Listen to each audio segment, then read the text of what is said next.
مجھے کسی کے بابوں سے کوئی لینا دینا نہیں ہے. بابوں کے مقابلے میں اپنے آپ کو نہیں لا رہا ہوتا, کتاب و سنت کو لے کے آ رہا ہوتا. اب چونکہ وہ ہے ہی اس کے مقابلے میں ہے تو اب میں کیا کروں. کہتے ہیں جب اللہ والوں کی بارگاہ میں جاؤ تو دلوں کو کنٹرول میں رکھو, یہ دلوں کے جاسوس ہوتے ہیں. ایک فقیری حضرت کو بچوں کا کھیل تو نہیں ہے نا, وہ کی کار فقیری والی چڑھ سولی تے بہنا پائی جو تھی اپنی مرضی نہیں, مرضی شہنشاہ ہوندی چل دی ہے. فقیری نام ہے اپنی مرضی کے ختم کر دینے کا. کہتے ہیں حضرت نے فرمایا جا دہلی کتب کے پاس تیری خبر لے.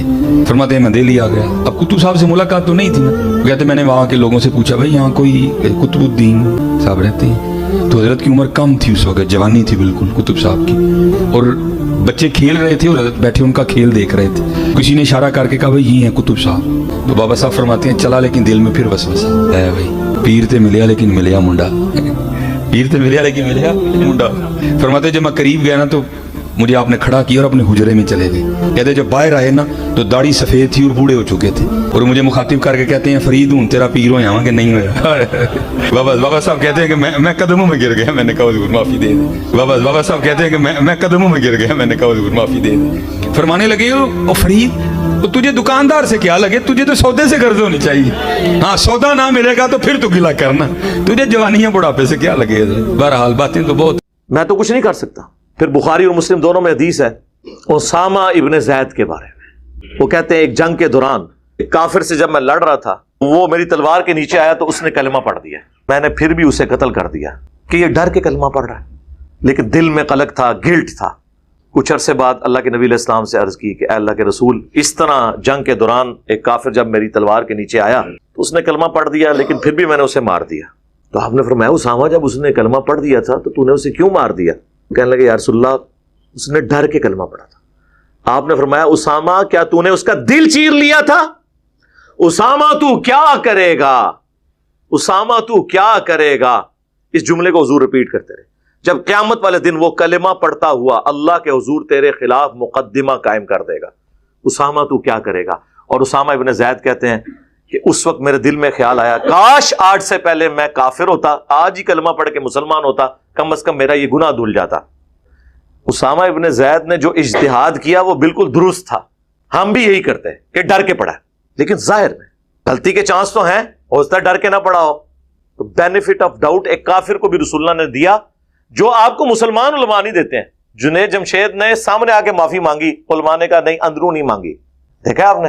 تو اسامہ ابن زید کو جب حضور یہ کہہ رہے تھے کہ کیا تو نے اس کا دل چیر لیا تھا, تو اسامہ کو تو آگے سے یہ کہنا چاہیے تھا کہ اس امت کے بڑے سے بڑے ولی, غوث, قطب, ابدال, وہ اپنے مریدوں کے دلوں کے حال جانتے ہیں. کہتے ہیں جب اللہ والوں کی بارگاہ میں جاؤ تو دلوں کو کنٹرول میں رکھو, یہ دلوں کے جاسوس ہوتے ہیں.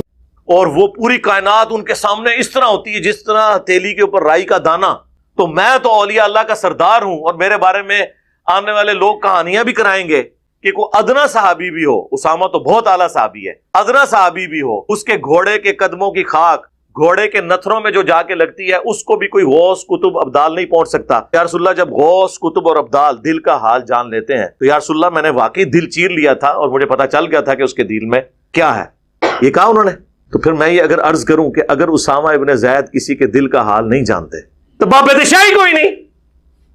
ابو داؤد میں, ابن ماجہ میں حدیث ہے, ایک صحابی نے حضور کو سجدہ کیا, آپ نے فرمایا سر اٹھا یہ کیا کر رہا ہے؟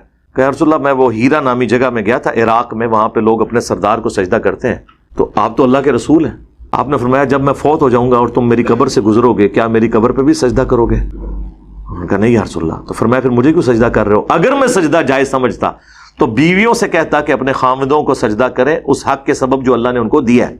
انہوں نے آگے سے نہیں کہا کہ عشق دے چلے نمبر رہ گئے.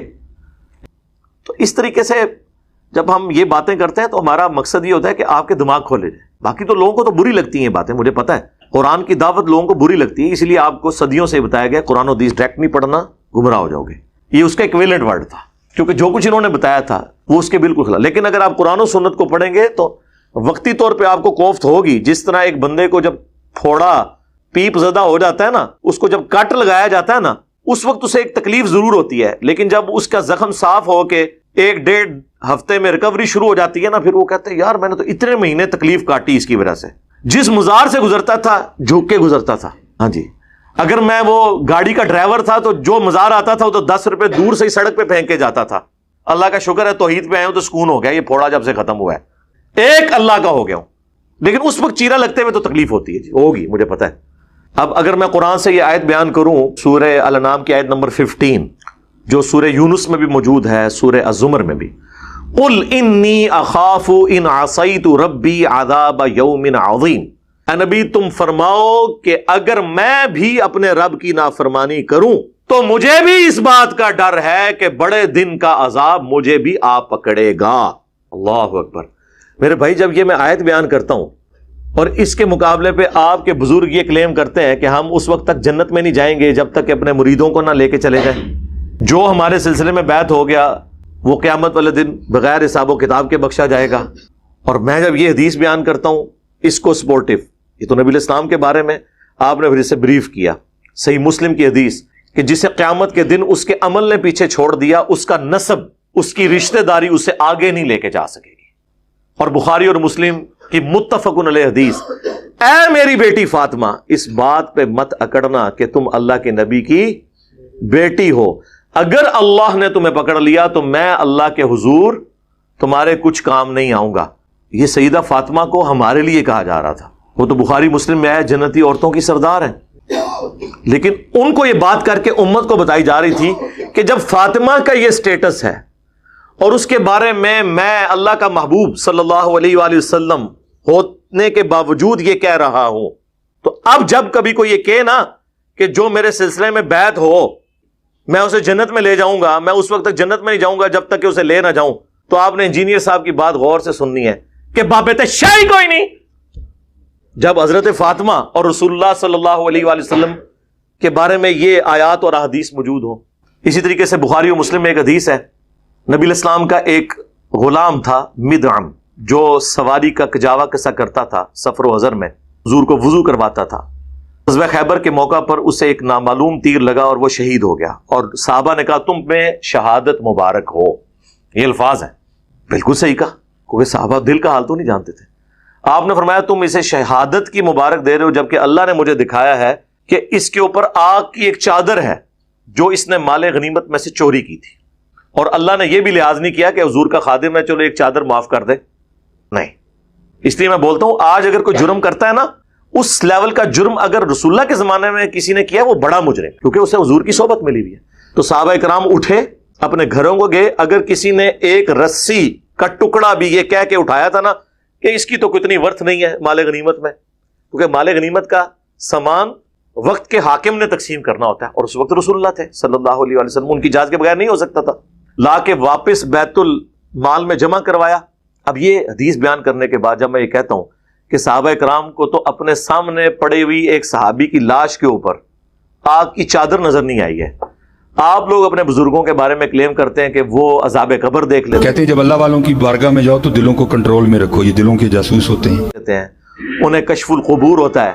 اگر صحابہ کرام علیہم رضوان سامنے میت کے اوپر جو آگ کی چادر ہے اس کو نہیں دیکھ سک رہے تو بابت شاہی کوئی نہیں, بابت شاہی کوئی نہیں, یعنی بابوں کی کوئی حیثیت نہیں ہے. تو یہ میرے مقابلے پہ نہیں ہے, قرآن و سنت کے مقابلے میں.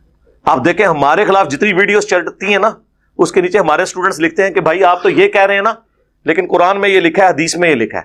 اور ہماری ویڈیوز کے اوپر جتنے لوگ کمنٹس کرتے ہیں دیوبندی بریلوی اہل حدیث, آپ نیچے لکھیں, وہ دیکھیں گے کسی نے گالی لکھی ہوگی, کسی نے لکھا ہوگا فلاں کا ایجنٹ ہے, فلاں سے یہ کر رہا ہے, نیچے لوگ جواب دے رہے ہوتے ہیں کہ بھائی کوئی علمی بات کریں. ٹھیک ہے, آپ دیکھ لیں دنیا کے سارے فرقے آپس کے اختلافات کو چھوڑ کے میرے خلاف کلپ چڑھا رہے ہیں. آپ نے دیکھا ہے کوئی ایک سال کے اندر بریلوی دیوبندی اہل حدیث کا ایک دوسرے کے خلاف کو کلپ آیا ہو؟